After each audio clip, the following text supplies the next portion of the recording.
இனிமே சம்பாதிச்சான பிரயோஜனம்? ஆண்மை இல்லாதது இவனுக்கு, ஆனா பாவம் தண்டனை அவன் ஒய்ஃபுக்கு. இவனை கல்யாணம் பண்ணிக்க அவ என்ன பாவம் பண்ணாலோ என்னவோ. ஐயோ, இதுக்கு வேற வழியே இல்லையா? கண்டிப்பா இருக்கு. ஐவிஎஃப் ப்ராசஸ் மூலமா நீங்க கண்டிப்பா அப்பாவாகலாம். அப்படின்னா? இன்வெர்டி ஃபெர்டிலைசேஷன் அர்த்தம். செயற்கை முறை கருத்தரிப்பு. ஒரு ஆண் ஒரு பெண்ணோட ஆரோக்கியமான உயிரணுக்களையும் கருமுட்டையும் ஒன்றா சேர்த்து ஒரு டியூப்ல வச்சு 4-5 நாள் அப்சர்வ் பண்ணும்போது அது சேரும் அப்படின்னு தெரிஞ்சதுன்னா அந்த கருவை பெண்ணோட கர்ப்பப்பையில இன்ஜெக்ட் பண்ணுவோம். அப்படி அந்த பொண்ணு கருத்தரிப்பா. இதைத்தான் ஐவிஎஃப் டெக்னாலஜின்னு சொல்லுவாங்க. ஆனா நீங்க எனக்கு தான் உயிரணுக்களே உற்பத்தி ஆகாதுன்னு அன்னைக்கு சொன்னீங்களே டாக்டர். எஸ், சில சமயம் பெண்ணோட கருமுட்டை பலகீனமா இருந்ததுன்னா வேற ஒரு பொண்ணோட கருமுட்டையை எடுத்து அதுல உயிரணுக்களை செலுத்தி குழந்தைகளை உருவாக்கும். அதே மாதிரி ஆண்களுக்கு உயிரணுக்கள் பலகீனமா இருக்கும்போது வேற ஒரு ஆண்கிட்ட இருந்து உயிரணுவை எடுத்து பெண்ணோட கருமுட்டையில செலுத்தி குழந்தைகளை உருவாக்கும். இந்த 2 விதத்திலையும் டோனர் யாருன்னு யாருக்குமே தெரிய வாய்ப்பில்லை. அப்படி சீக்கிரட்டா இருக்கனால எந்த பிரச்சனையும் வராது. மற்றபடி இந்த சொசைட்டிக்கு நீங்க பயப்பட தேவையில்லை. இதுக்கு நீங்களும் உங்க ஒய்ஃபும் மானசீகமா தயாரா இருக்கணும், அவ்வளவுதான்.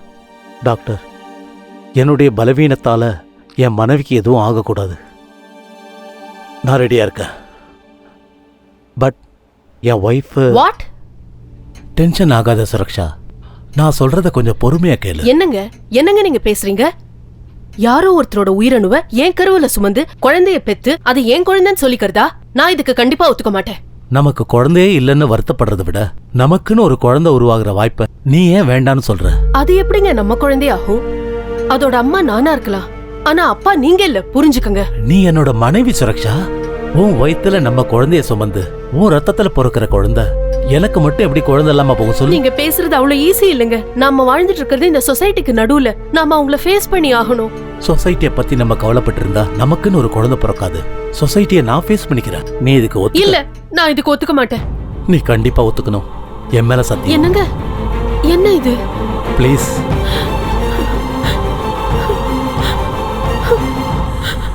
ஜோடி கிளியை போல அவங்க 2 பேரும் எப்போதும் சந்தோஷமா இருந்தாங்க. அப்படி இருந்தப்போ ஒரு நாள் அந்த சம்பவம் நடந்துச்சு. மிஸ்டர் ஷரத். எஸ். டாக்டர் உங்களை கூப்பிடுறாரு. உங்களுக்கு லாஸ்டா பீரியட்ஸ் எப்ப ஆச்சு? மோர் தென் a month.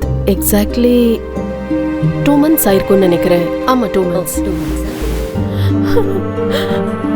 இவ்வளவு நாளும் குழந்தை இல்லாத தவிர வேற எந்த குறையும் அவங்களுக்கு கிடையாது. எங்க எஜமான் தன்னுடைய மனைவி ஒரு குழந்தைக்கு தாயானுங்கிறதுக்காக அந்த டெக்னாலஜிக்கு அவர் ஒத்துக்கிட்டாரு. அப்புறம் அவங்களும் கர்ப்பிணி ஆயிட்டாங்க.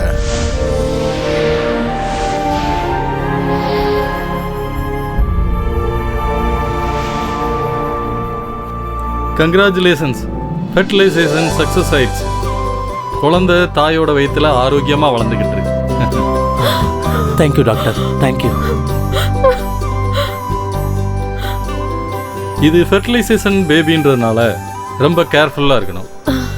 ரொம்ப ஸ்ட்ரெயின் பண்ணக்கூடாது, ஓடக்கூடாது, மாடிப்படி ஏறக்கூடாது, டைமுக்கு மெடிசன் எடுத்துக்கணும். அப்புறம் செக்ஸை அவாய்ட் பண்ணுறது பெட்ரு. முதலாளி அம்மா வயிற்றுல அந்த குழந்தை வளர வளர முதலாளி மனசுல இந்த குழந்தை என்னதில்ல சந்தேகமும் வந்துச்சு. பகலும் ராத்திரி எப்பவும் ஒன்னா இருந்த அவங்க ஒரே வீட்டில் வேற வேற ரூம்ல இருக்க ஆரம்பிச்சாங்க. இது எதுவுமே தெரியாத முதலாளி அம்மா தாய்மையோட இன்பத்தை அனுபவிச்சுக்கிட்டு காலத்தை கடத்தினாங்க.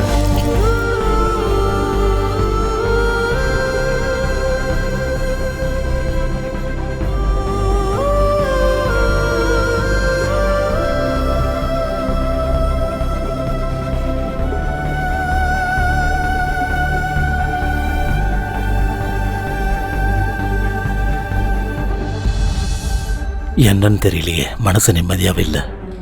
மனைவியோட சந்தோஷத்துக்காக அவ கர்ப்பிணி ஆகணும்னு ஆசைப்பட்டேன். ஆனா பிறக்க போற குழந்தை என்னோடது இல்லைன்னு, இன்னொரு ஆம்பளையோட உயிர் அணுவில் இருந்துன்னு இந்த சமுதாயத்துக்கு தெரிய வரும்போது நான் இந்த சொசைட்டியில் எப்படி தலை நிமிர்ந்து நடக்க முடியும்? இப்படி வாழறதை விட நான் சாகிறதே மேல். சாகிறதா சரி. அது உன்னோட குழந்தை இல்ல. யாரோடைய குழந்தைக்கு உன்னோட இன்சியல் வைக்க போறியா? Mister Sarath, doctor. கங்க்ராச்சுலேஷன்ஸ், பொம்பளை பிள்ளை. Thank you doctor. சாதாரணமாக இந்த ஃபெர்டிலைசேஷனில் பிறக்கிற குழந்தைங்கெல்லாம் ரொம்ப சென்சிட்டிவாக இருப்பாங்க. But you are very lucky. உங்கள் பொண்ணு ரொம்ப ஹெல்த்தியாக இருக்குது.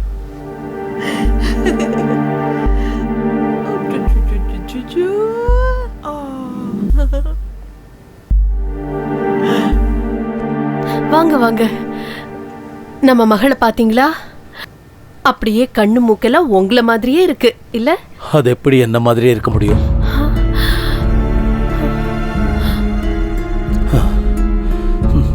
உன்ன மாதிரியே இருக்குன்னு சொல்லு. குழந்தை பிறந்ததுக்கு அப்புறம் முதலாளியோட மனசு வேற ஒரு மாதிரி ஆயிடுச்சு. அவரு ரொம்பவே மாறிட்டாரு. அந்த குழந்தைய வேற ஏதோ மாதிரி பார்க்க ஆரம்பிச்சிட்டாரு. பாசத்தை அள்ளி கொடுக்க வேண்டியவரு அந்த குழந்தை மேல வெறுப்பு காட்ட ஆரம்பிச்சாரு.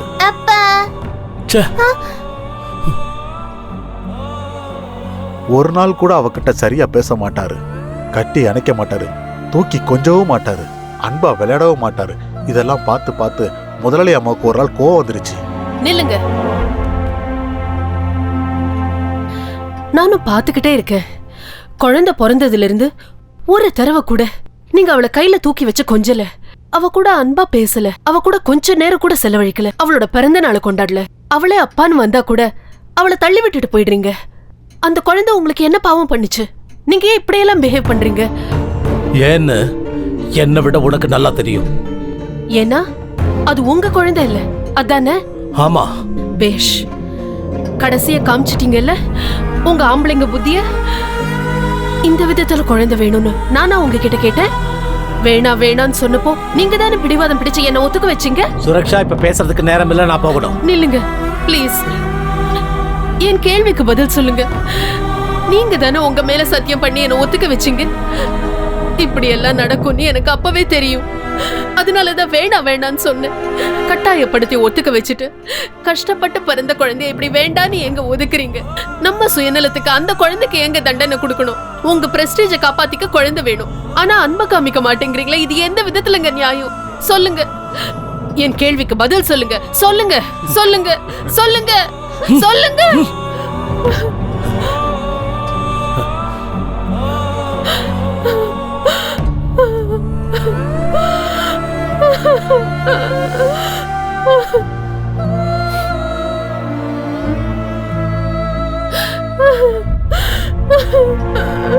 அம்மா, அழாதீங்கம்மா. இனிமே நான் உங்ககிட்ட எதுவும் கேட்க மாட்டேன். அப்பா எதுக்குமா என்ன வெறுக்கிறாரு? நான் என்ன தப்பம்மா செஞ்சேன்? நீ எந்த தப்பும் பண்ணலமா. தப்பெல்லாம் என் மேலதான், என் மேலதான். அன்னைக்கு நைட்டு குழந்தைக்கு ரொம்ப ஜுரம் வந்துருச்சு. என்ன பண்ணாலும் குழந்தைக்கு ஜுரம் குறையவே இல்லை. பாவம் குழந்தை அப்பா அப்பா நினைச்சு ரொம்ப அழுக ஆரம்பிச்சார். குழந்தை அங்க ஜுரத்துல துடிச்சிட்டு இருக்கும்போது முதலாளி கொஞ்சம் கூட அங்க திரும்பி பார்க்கல. நான் அம்மா கிட்ட சொன்னேன், குழந்தைய ஹாஸ்பிட்டலுக்கு கூட்டிட்டு போயிடலான்னு. அம்மா, எனக்கு ரொம்ப பயமா இருக்கு, குழந்தைக்கு ஜுரம் குறையவே மாட்டேங்குது, ஏதோ பெரிய பிரச்சனை இருக்குன்னு நினைக்கிறேன். அஜயா, அம்மா, நீ இங்கே இரு, நான் போயிட்டு வரேன். சரி பாப்பா. என்னங்க என்னங்க, நாளைக்கு ரொம்ப ஃபீவரா இருக்கு, உடம்பெல்லாம் குளிர்ல நடுங்குது. சீக்கிரம் வாங்க, ஆஸ்பத்திரி கூட்டிட்டு போலாம். வெளியே மழை பெஞ்சுக்கிட்டு இருக்கு, நாளைக்கு கூட்டிட்டு போலாம். விடு. விடியற வரைக்கும் அவ தாங்க மாட்டான்னு நினைக்கிறேன். ஜுரம் ரொம்ப ஜாஸ்தியா இருக்கு. எனக்கு என்னவோ ரொம்ப பயமா இருக்கு.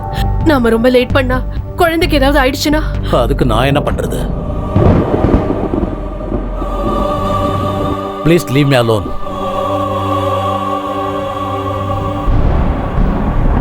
அம்மா,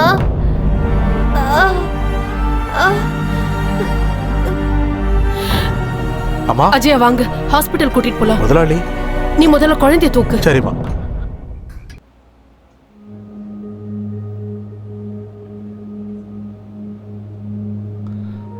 அந்த கால் எக்ஸ்ரே கொடுங்க.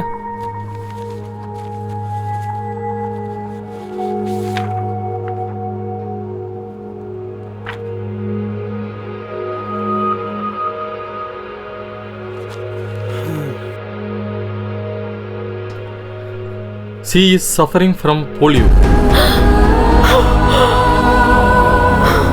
I am sorry.